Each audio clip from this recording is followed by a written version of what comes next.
हा दादा आहेत का? या. नमस्ते दादा, नमस्ते. मी चांगला आहे दादा, पण आमच्या इथे एक प्रॉब्लेम झालाय. ते बिबट्या आणि एक वाघ म्हणजे आमच्या बालाघाटच्या डोंगराच्या खाली तालुका आहे आमचा, तुळजापूर, उस्मानाबादच्या धाराशिव. आणि गेली महिनाभर झालं आम्ही त्रस्त आहेत सगळे नागरिक. बिबट्याचा आणि वाघाचा आहे वावर.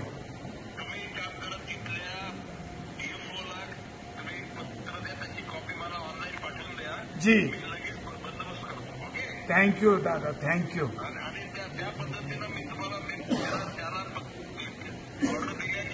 हा, आभारी आहे दादा, आभारी. ओके ओके, नमस्ते.